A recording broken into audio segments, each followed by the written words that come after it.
Hello everyone, welcome to Eco Classes. तो friends, मैं हूँ उर्वशी मिश्रा और मैं इस सेशन में लेके आई हूँ आपके लिए बायोलॉजी का एक नया सेशन, जिसमें हम डिस्कस करेंगे बहुत सारे इंपॉर्टेंट एमसीक्यूज जो कि आपके रेलवे एग्जाम और अदर जितने भी कॉम्पिटेटिव एग्जाम है, चाहे वो एसएससी हो, रेलवे की जो भी कैटेगरीज है, जैसे रेलवे ग्रुप डी है, एनटीपीसी है, या आरआरबी जेई का जो आपका एग्जाम होता है, इन सभी के लिए बहुत ही इंपॉर्टेंट है।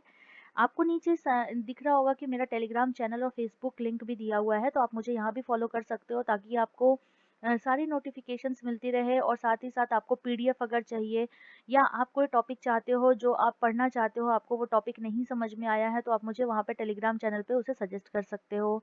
तो चलिए शुरू करते हैं आज का हमारा सेशन बिना टाइम वेस्ट किए हुए। पहला हमारा क्वेश्चन दिखाई दे रहा है, blood cells do not shrink in the blood because blood is, यानी ब्लड सेल्स जो होती हैं वो जो है वो ब्लड में श्रिंक नहीं करती हैं। श्रिंक कहने का मतलब सिकुड़ती नहीं है। जो रक्त कोशिकाएं हैं वो रक्त में सिकुड़ती नहीं है, क्योंकि रक्त कैसा सॉल्यूशन है, किस तरह का विलयन है, हाइपरटोनिक है, आइसोटोनिक है, हाइपोटोनिक है, या इनमें से कोई नहीं। तो देखिए यहाँ पे करेक्ट आंसर आपका कौन सा होगा। देखिए, आपकी जब ब्लड सेल है, ये आपका ब्लड है, ठीक है, और ये आपकी ब्लड सेल है। तो अगर सेल के अंदर, ब्लड सेल के अंदर जो सांद्रता होगी, जो कंसंट्रेशन होगा, ठीक है, सांद्रता मतलब हिंदी में हम इसे क्या कहेंगे, कंसंट्रेशन कहेंगे, ठीक है। तो जो ब्लड का जो कंसंट्रेशन होगा, ब्लड सेल के अंदर जो कंसंट्रेशन होगा, और आपका ब्लड का जो कंसंट्रेशन होगा, ब्लड का, ठीक है, यानी इसकी सांद्रता, जब दोनों सांद्रता सेल के बाहर और सेल के अंदर दोनों ही सांद्रता जब बिल्कुल इक्वल होती है, तो उस समय क्या होता है ना, जो भी मॉलिक्यूल, वाटर मॉलिक्यूल का ट्रांसपोर्टेशन होगा, जितना मॉलिक्यूल अंदर जाएगा उतना ही मॉलिक्यूल बाहर चला आता है, यानी जितना वाटर अंदर गया उतना ही वाटर बाहर चला आता है। तो इसकी वजह से जो नेट ट्रांसपोर्टेशन होता है, या नेट ऑस्मोसिस का प्रोसेस आप बोल सकते हो, वो क्या होता है, नेट ट्रांसपोर्टेशन हो जाता है जीरो। तो जीरो क्यों, क्योंकि जितने मॉलिक्यूल अंदर गए उतने मॉलिक्यूल बाहर चले आते हैं। तो इस तरह के सॉल्यूशन को हम क्या कहते हैं, आइसोटोनिक सॉल्यूशन कहते हैं। इस तरह के सॉल्यूशन को हम क्या कहते हैं, आइसोटोनिक। तो बोल रहा है कि ब्लड सेल्स हमारे ब्लड में श्रिंक नहीं होता है, इसका रीजन क्या है, क्योंकि हमारा ब्लड जो होता है वो आइसोटोनिक होता है, यानी ब्लड सेल के अंदर और ब्लड सेल के बाहर जो कंसंट्रेशन होता है वो बिल्कुल एक समान होता है। हाइपरटोनिक सॉल्यूशन में अगर आप किसी चीज को रखते हो तो वो क्या हो जाएगी, श्रिंक कर जाएगी। श्रिंक कहने का मतलब क्या है, सिकुड़ जाती है, ठीक है। कैसे, जैसे अगर आपने एक ग्लास लिया, उस ग्लास में आपने चीनी का घोल बना दिया, चीनी का घोल एकदम बिल्कुल सांद्र चीनी का घोल बनाया, शुगर सॉल्यूशन बनाया, और उसमें आप क्या करिए कि एक अंगूर के दाने को आप रख दो, ठीक है। जब आप अंगूर के दाने को इसमें रख दोगे, कुछ समय बाद आप देखोगे कि वो जो अंगूर का दाना है वो बिल्कुल पिचक जाता है, बिल्कुल ऐसा सिकुड़ जाता है, श्रिंक हो जाता है। उसका कारण क्या है कि अंगूर के अंदर जो पानी होता है, जो कंसंट्रेशन है वो लो होता है, वाटर कंसंट्रेशन। यहाँ पे अंगूर के अंदर वाटर कंसंट्रेशन हाई होता है, और जो शुगर है, उस शुगर सॉल्यूशन, उसमें वाटर कंसंट्रेशन क्या होता है, लो होता है। तो higher concentration to lower concentration water molecule का मूवमेंट शुरू हो जाता है, जिसकी वजह से सेल के अंदर, यानी अंगूर के अंदर का जो पानी होता है वो शुगर सॉल्यूशन में आ जाता है, और अंगूर के दाने जो होते हैं वो श्रिंक कर जाते हैं। ऐसे ही अगर मैं हाइपोटोनिक सॉल्यूशन की बात करूँ, तो मैंने क्या लिया, एक गिलास पानी ले लिया, और उस एक गिलास पानी में मैंने किशमिश के दाने को रख दिया, ठीक है। कुछ समय बाद आप क्या देखोगे, ये किशमिश का दाना जो होता है वो बिल्कुल फूल जाता है। फूल जाता है क्यों, क्योंकि पानी बाहर ज्यादा था और किशमिश के अंदर पानी नहीं है। तो इसका मतलब बाहर से पानी का मॉलिक्यूल कहाँ जाएगा, अंदर की ओर जाएगा, ठीक है। तो ये जो मूवमेंट होगा ये एंडोऑस्मोसिस होता है, और इस समय जो सेल होती है वो आपकी स्वेल कर जाती है, या आप कह लो कि ये टर्जिड हो जाती है, ठीक है। तो ये चीज याद रखना है आपको। हाइपरटोनिक सॉल्यूशन में हमेशा सिकुड़ जाएगी, यानी श्रिंक हो जाएगी सेल। आइसोटोनिक सॉल्यूशन में श्रिंक नहीं होगी, और हाइपोटोनिक सॉल्यूशन जो होगा इसमें क्या हो जाएगा, टर्जिड हो जाएगी, मतलब फूल जाएगी। नेक्स्ट क्वेश्चन पे आते हैं। हमारा नेक्स्ट क्वेश्चन है, double fertilization is found in, यानी द्विनिषेचन की प्रक्रिया किसमें होती है, सभी एनिमल्स में, प्लांट्स में, सभी वाटर प्लांट्स में, या फिर एंजियोस्पर्म में। तो आपका करेक्ट आंसर कौन सा हो जाएगा, एंजियोस्पर्म। एंजियोस्पर्म क्या होते हैं? ऐसे प्लांट जो कि फ्लावरिंग प्लांट्स होते हैं, जिनमें फ्लावर्स आपको दिखाई देते हैं, फूल आपको दिखाई देते हैं। ऐसे प्लांट्स को हम लोग क्या कहते हैं? एंजियोस्पर्म कहते हैं। तो एंजियोस्पर्म का जब आप उसमें जब आप रिप्रोडक्टिव ऑर्गन जब आप पढ़ते हो, उनमें फर्टिलाइजेशन का प्रोसेस जब आप पढ़ते हो, तो कुछ इस तरीके का ये फीमेल रिप्रोडक्टिव पार्ट होता है। ये होता है, इसे हम लोग कहते हैं थैलेमस, या फिर हम लोग इसे क्या कहते हैं? थैलेमस, या हिंदी में हम लोग इसे क्या कहते हैं? पुष्पासन के नाम से जानते हैं, ठीक है?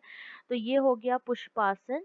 ऐसे ये पुष्प का जो ऐसा भाग जहाँ पे सारे पार्ट्स आकर के फ्लावर के जुड़ते हैं, उसे हम पुष्पासन कहते हैं। और ये जो है, ये जो मैं बना रही हूँ, ये मान लीजिए कि आपका मेल रिप्रोडक्टिव पार्ट है, जो नर जननांग होता है, जिसे हम लोग पुंकेसर के नाम से जानते हैं। तो ये है पुंकेसर, ठीक है? ये है पुंकेसर। इसी के अंदर जो है पराग कण पाया जाता है, ठीक है? अब ये पराग कण जो होता है, वो यहाँ से उड़ करके ये मादा जननांग यानी जो स्त्री केसर है, उस पे आकर के बैठ जाता है। ये आ गया। तो इस प्रक्रिया को हम क्या कहते हैं? इस प्रक्रिया को हम क्या कहते हैं? परागण। इस प्रक्रिया को हम परागण कहते हैं, या हम इसे हिंदी में क्या कहते हैं? इंग्लिश में क्या कहते हैं? पॉलिनेशन कहते हैं, ठीक है? पॉलिनेशन हो गया, उसके बाद ना पॉलन ट्यूब बनने लगती है अंदर। जब ये पॉलन ट्यूब बनती है ना, तो इस परागकण यानी जो पॉलन ग्रेन होता है, इस पॉलन ग्रेन में जो मेल गैमेट होता है, वो मेल गैमेट दो पार्ट में टूट जाता है इस पॉलन ट्यूब के अंदर, ठीक है? मेल दो पार्ट में टूट जाता है, और एग सेल के अंदर, और इस ये जो ओवरी है, फीमेल का ओवरी है, इस ओवरी के अंदर आकर के दो अलग अलग तरह की सेल्स से फर्टिलाइज हो जाता है। एक को हम लोग कहते हैं ट्रिपल फ्यूजन, है ना? यहाँ पे ट्रिपल फ्यूजन होता है, इसका डिटेल मैं आपको किसी क्रैश कोर्स में पढ़ा दूंगी। और एक जो होता है एग सेल, उससे फ्यूज कर जाता है, इस प्रोसेस को हम कहते हैं सिनगैमी, ठीक है? तो यहाँ पे देख लो आप कि ट्रिपल फ्यूजन और सिनगैमी, ये दो दो तरह का निषेचन हो रहा है, दो तरह का फर्टिलाइजेशन हो रहा है। तो ये दो बार फर्टिलाइजेशन का प्रोसेस हो रहा है, इसीलिए हम इसे क्या कहते हैं? Double fertilization. इसे हम क्या कहते हैं? Double fertilisation.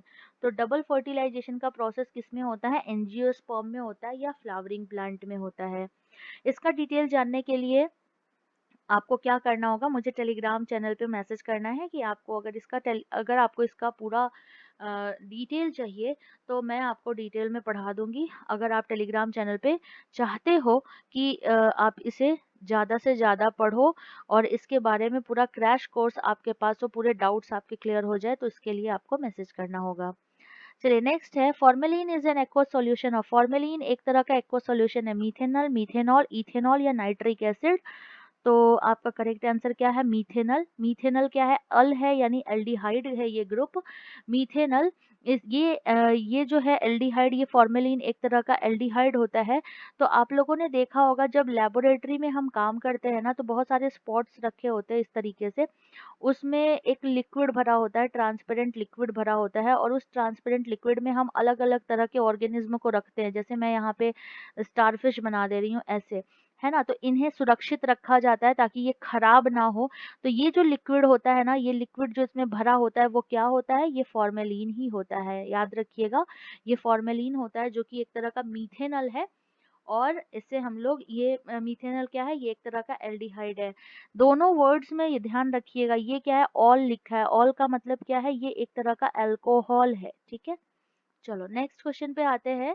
The type of relationship in which one organism is benefited while there no effect on other is, यानी ऐसा संबंध आपको बताना है जिसमें एक जीव को लाभ होता है और दूसरे जीव के ऊपर कोई भी प्रभाव नहीं पड़ता है, तो उसे हम लोग क्या कहेंगे? तो देखिए, चार ऑप्शंस आपको दिखा रहे हैं, म्यूचुअलिज्म, सिम्बायोसिस, कॉमेंसलिज्म, या फिर पैरासाइटिज्म। तो देखिए, आपका करेक्ट आंसर क्या होता है?